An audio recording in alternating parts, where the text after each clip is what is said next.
There's been a growing market for portabilized retro consoles lately, and they are some of the most interesting pieces of tech that I've had the pleasure to use. After I reviewed the portable PS2 from last year, I was left waiting for a product made around another one of my favorite consoles. The Nintendo Wii has a robust library of retro titles, including native support for GameCube games. Throw in a large library of virtual console titles for SNES and N64, and you've got yourself a great product. Hello everyone, my name is Taki, and today we're going to take a look at the Wii Portable. Unlike the PS2 Portable when I reviewed it, we actually have a lot of capable handhelds that can handle most of the available Wii and GameCube libraries very well these days, thanks in large part due to powerful processors and optimizations in the emulator itself. The only downside is that those devices are fairly expensive and actually much higher than the cost of this device here in China.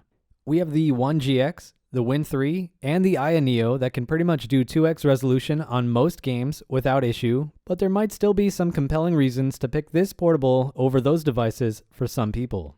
I want to quickly mention that when you get this device, it's going to come inside this padded zipper case with padding on all sides of the device and inside the mesh pocket on the top. My entire zipper case was placed inside a bubble mailer that was then placed inside a box. Your mileage may vary, but my device didn't seem to have any damage from shipping with all this padding. Now let's talk about the build and controls of the Wii Portable. The first thing that you're going to notice is that this is essentially a huge Vita, just like the PS2P. This time around, we have a strange assortment of buttons from various products. We have a Nintendo D-pad which functions exactly how it should, along with PS4 analogs. Near the analog, we have one of our two speakers, and I'll talk more about both of them later in this video. The final button on the left is a sync button for the Wii controller. On the other side, we have a set of Nintendo input buttons and our second PS4 analog. The good thing about these buttons is that they do not spin freely like the ones in the PS2 Portable. On the bottom, we have start and select, but one of them is a dummy button that doesn't do anything at all.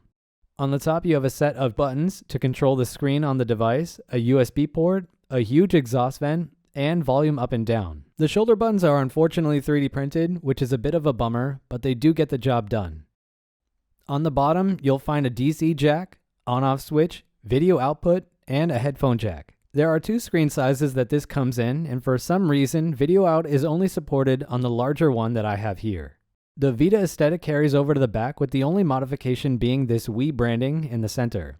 The plastic used in this device isn't going to win any awards, but it does seem like it could take a beating and be able to protect the inner components. Before moving over to the software, I want to talk about the screen itself.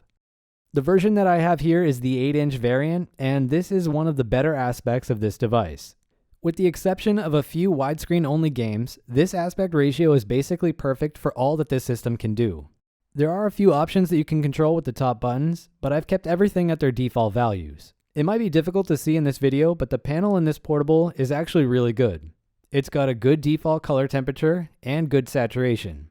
My only real criticism is that there is some detail lost in the blacks unless you change the picture settings under the color tab. This portable runs on software that I don't think is familiar to most of you, so I want to briefly cover it in this section. After you boot up the device, you'll see this RV Loader splash screen before you ultimately get to your games. The RV Loader software handles most of what you're going to see here, and the SD card that this comes with should have box art for any game that you add to the system. My device came with different games than the ones that are shown here, but I swapped them out for this video. Oddly enough, the clock on my device was wrong when I got it, and I couldn't find an option to adjust it inside this software. I'm currently inside the GameCube directory, and I can change to a new one using the C-Stick. If I change over to the Wii directory, you'll see that the games pop up on screen after a few seconds. You can also go over to Virtual Console games in the same way. I have a bunch of games in this section, but I didn't add box art for any of them yet.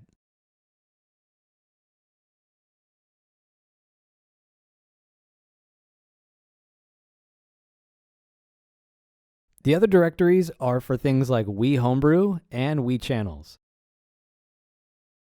Booting up a game is really simple, and I'll just illustrate how long it takes now using this game.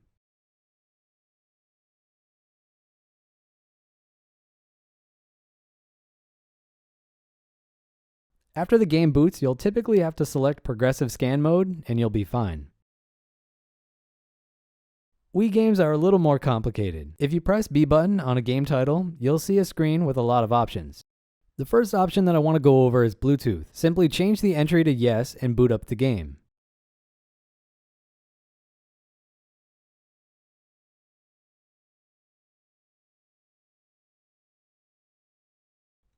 After the Wii game is booted, you can connect a Wii controller to the device by pressing the sync button on your controller and the sync button on the left side of the device.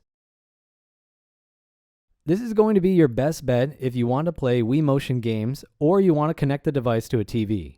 The sensors for the Wiimote are on both sides of the front of the device, but you have to be pretty far away from them for this to work. The screen is big enough to use this as an option if you don't have a TV available, and it's nice to even have the option on this portable. If you want to play Wii games with the built-in controls, you are going to need to map them on a game-by-game basis using the GC2 Wiimote option. It's a little annoying, but it's something that anyone who has used the Dolphin emulator has seen. Before we do a teardown, I want to talk about the speakers. The speakers on this are really underwhelming, and even though they do get the job done, they are not good. I have to keep the volume around 40 to get the best audio quality because the components start to crap out as you go higher than that. There's almost no bass in these speakers, so the whole thing can sound really tinny if you raise the volume too high. Fortunately enough, there is an audio jack that works, and that's going to be your best bet to enjoy this device. Here's an audio sample from my unit.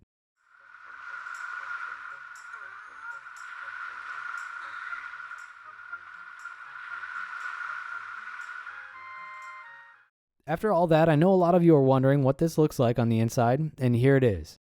They basically kept the original PCB intact, which is surprising since other modders have been able to trim away a lot of the original board. Here's the replacement heatsink, which is much smaller than the original one that comes with the Wii. There's also a fan above the heatsink, but this one doesn't do as good a job as the one in the PS2 Portable. This device can actually get a little hot on the back when you're playing, so I hope they find a better solution for this in later versions of this device. Here's how the fan sounds from the vent.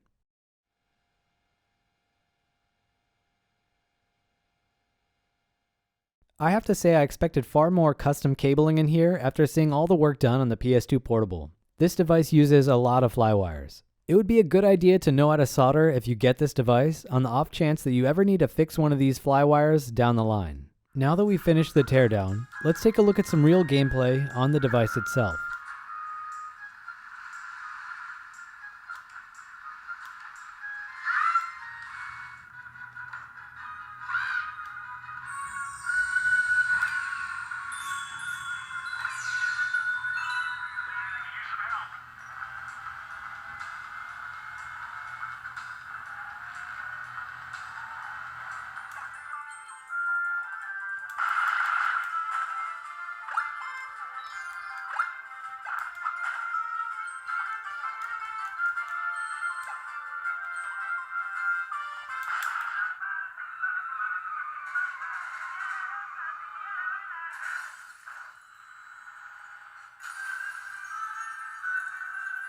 If you made it this far, I want to finish off with my closing thoughts.